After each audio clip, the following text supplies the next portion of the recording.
اعوذ باللہ من الشیطان الرجیم بسم اللہ الرحمن الرحیم۔ نبی کریم رؤوف الرحیم صلی اللہ تعالی علیہ وسلم کے ماہ میلاد کا ماہ ولادت کا مبارک مہینہ ہے، اور نبی کریم علیہ الصلوۃ والسلام آپ کے آباء و اجداد والدین کریمین وہ کیسی عظمتوں والے شانوں والے تھے، آپ کا حسب نسب کیسا عالی تھا۔ انسان کے حسب نسب سے اس کے بلند مرتبہ ہونے کا، عالی شان ہونے کا اظہار بھی ہوتا ہے۔ کسی نے بڑا خوب کہا لہن نسب عالی، ان کا نسب عالی ہے، فلیس کمثلہ، تو ان کی مثل کوئی بھی نہیں ہے۔ حسیب نصیب متکرم منعم، وہ حسب نسب میں چاہے جتنا بلند ہو، چاہے جتنا زیادہ عزت والا ہو، جتنا زیادہ کرم والا ہو، بزرگی والا ہو، لیکن نبی کریم علیہ الصلوۃ والسلام کے مثل نہیں ہو سکتا۔ تو آپ کے باوجداد حضرت ابراہیم علیہ السلام، آپ کی اولاد میں حضرت اسحاق اور حضرت اسماعیل علیہ السلام، یہ آپ کے شہزادے ہیں، اور حضرت اسماعیل علیہ السلام آپ کی اولاد کے اندر نبی کریم صلی اللہ تعالی علیہ وسلم تشریف لائے۔ حضرت اسماعیل علیہ السلام سے لے کر نبی کریم علیہ الصلوۃ والسلام تک آپ کی اولاد کے اندر جو حضرت اسماعیل علیہ السلام ہیں، کوئی اور نبی نہیں ہے۔ بزرگ ہستیاں آتی رہی، نیک لوگ آتے رہے، لیکن کوئی اور نبی نہیں آیا۔ چونکہ نبی کریم علیہ السلام سورج کی مثل ہیں، تو آپ کے علاوہ باقی انبیاء چاند تاروں کی مثل ہیں۔ تو نبی کریم علیہ الصلوۃ والسلام سورج کی طرح، جس سورج آسمان پر سورج ہوتا ہے، اس پر کوئی اور چاند یا ستارہ بھی نہیں ہوتا۔ تو نبی کریم علیہ الصلوۃ والسلام آپ چونکہ حضرت اسماعیل علیہ السلام کی اولاد میں ہیں، تو اس لیے ختم نبوت بنی اسماعیل میں آئی اور بنی اسرائیل کو یہ نہ ملا۔ تو چونکہ باقی ساری انبیاء حضرت عیسیٰ علیہ السلام تک یہ حضرت اسحاق علیہ السلام کی اولاد میں سے آتے رہے، تو نبی کریم علیہ الصلوۃ والسلام آپ کے آباء و اجداد کے اندر نبی کریم علیہ السلام کے بے شمار ایسے آباء و اجداد ہیں جو بے مثال شہرت یافتہ تھے، جن میں سے ہم چند ایک کا ذکر کرتے ہیں۔ قریش، تو قریش ہم لفظ بولا جاتا ہے، نبی کریم علیہ السلام قریشی بھی ہیں، تو قریشی بھی ہیں۔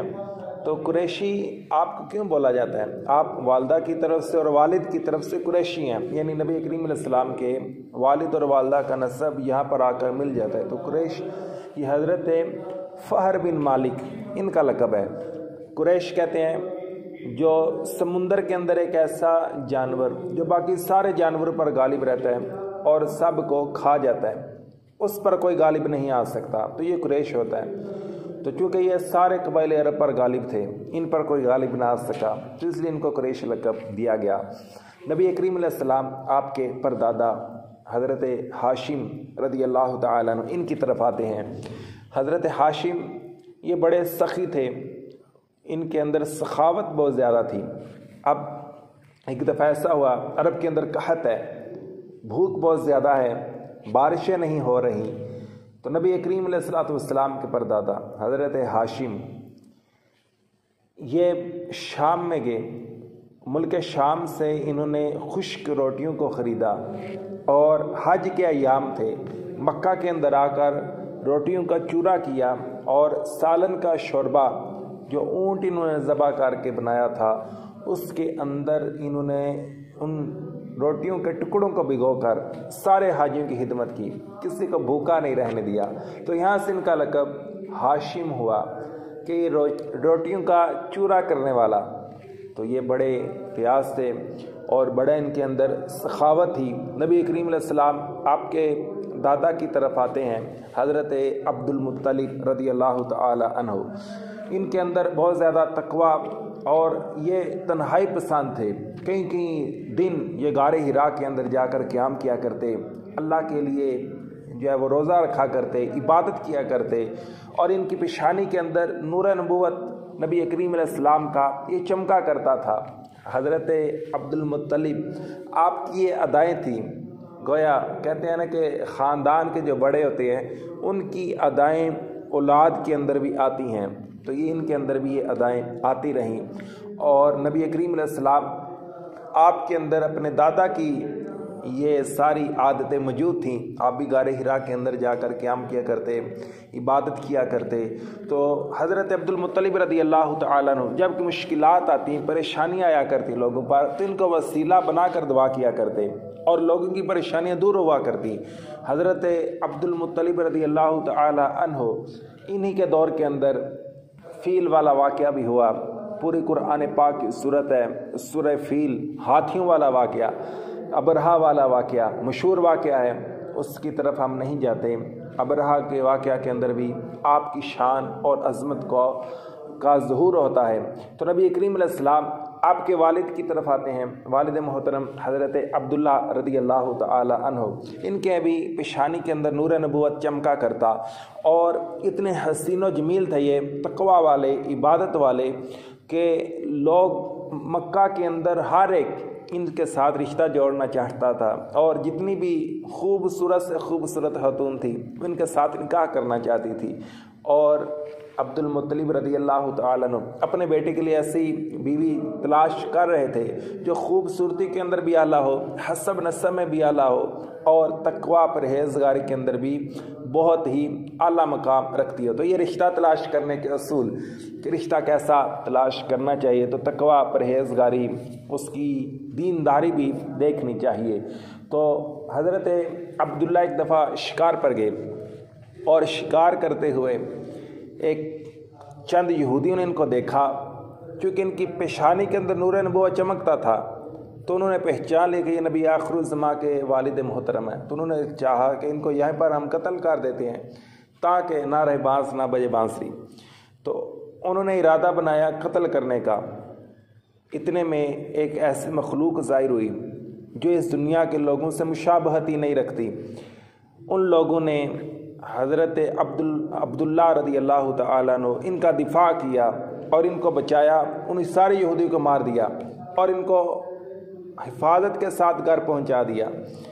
اب یہ واقعہ حضرت آمنہ رضی اللہ تعالیٰ عنہ کے والد صاحب دیکھ رہے تھے، تو ان کے دل کے اندر یہ خواہش ہوئی کہ اتنا عالی شان عالی مرتبت لڑکا اور اتنا نیک پرہیزگار، اور اس کی حفاظت اللہ کی طرف سے کی گئی، تو میں اپنی بیٹی کا نکاح ان کے ساتھ کروں گا۔ تو چنانچہ حضرت آمنہ رضی اللہ تعالی عنہا، چونکہ وہ ہر طرح کی خوبصورتی کے لحاظ سے بھی، حسب نسب کے لحاظ سے بھی، اور جیسا کہ میں نے پہلے بھی ذکر کیا، نبی کریم علیہ السلام کے آباء و اجداد کے ساتھ جا کر قریش میں جا کر جو ہے وہ وہاں پر جا کر فہر بن مالک کے ساتھ نسب یہ مل جایا کرتا ہے، تو حسب نسب کے لحاظ سے بھی عالی ہیں، اور اسی کے ساتھ ساتھ حضرت آمنہ پرہیزگار بھی، تقوی والی بھی تھیں، تو ان کے ساتھ نبی کریم علیہ السلام کے والد محترم کا نکاح ہوا، پھر نور نبوت ان کے شکم میں منتقل ہوا، پھر نبی کریم علیہ السلام دنیا کے اندر جلوہ گر ہوئے۔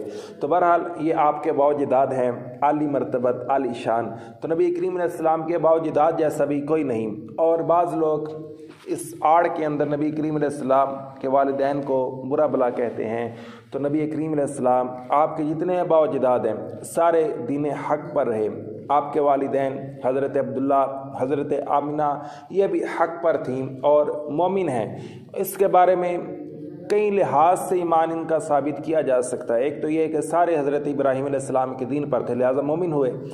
دوسرا یہ کہ یہ زمانے فطرت کے اندر تھے، یعنی نبی کریم علیہ السلام آپ نے 40 سال کی عمر کے اندر اعلان نبوت کیا۔ اس سے پہلے حضرت عیسیٰ علیہ السلام تو آئے تھے، لیکن دین کے اندر بگاڑ آ چکا تھا، کتابوں کے اندر ادب بدل ہو چکا تھا، تو اب ضروری تھا کہ اللہ کو ایک مانا جائے، جو عیسیٰ علیہ السلام کے بارے میں غلط عقائد تھے ان کا رد کیا جائے۔ تو موحد تھے، یعنی ایک خدا کی عبادت کرنے والے، چونکہ نبی کریم علیہ السلام کے والد محترم ابھی نبی کریم علیہ السلام حضرت آمنہ کے شکم میں ہیں تو انتقال کر جاتے ہیں، اور جب 6 سال کی عمر ہوتی ہے تو والدہ کا بھی انتقال ہو جاتا ہے۔ تو نبی کریم علیہ السلام آپ کے اعلان نبوت سے پہلے ان کا انتقال ہو چکا ہے، تو لہٰذا یہ زمانے فطرت میں تھے، ان کے موحد ہونا، ایک خدا کی عبادت کرنے والا ہونا یہی کافی تھا۔ اور تیسرا یہ نبی کریم علیہ السلام آپ نے سے روایات منقول ہیں کہ آپ نے فرمایا کہ میرے لیے میرے والدین کو زندہ کیا گیا، اور انہوں نے کلمہ پڑھا پھر وہ قبر کے اندر چلے گئے۔ تو اگرچہ یہ حدیث کہا جاتا ہے یہ حدیث ضعیف ہے، تو اگرچہ یہ حدیث جو ہے بذات ہی ضعیف ہی ہے، لیکن اس کی اسناد اس کثرت کے ساتھ ہیں کہ یہ کثرتیں مل کر اس حدیث کا ذوق ختم کرتی ہیں، اس کو حسن کے درجے میں، صحیح کے درجے میں لے جاتی ہیں۔ اور اسناد کا علم ہونا یہ ضروری ہوتا ہے، تو بلا وجہ اس طرح کے شک و شبہات کا شکار نہیں ہونا چاہیے، ایسے لوگوں کی صحبت سے بھی دور رہنا چاہیے۔ نبی کریم علیہ السلام آپ سے محبت کا بھی یہ تقاضا ہے کہ آپ کے والدین آبا و اجداد ان کی محبت بھی رکھی جائے، ان کا ادب و احترام بھی کیا جائے۔ تو یہ نبی کریم علیہ السلام کے والدین تھے، اللہ رب العزت کی ان سب کی تربتوں پر رحمت نازل ہوں، اور اللہ رب العزت ان کے صدقے ہماری بھی مغفرت فرمائے، آمین بجاہ نبی الامین صلی اللہ تعالی علیہ وسلم۔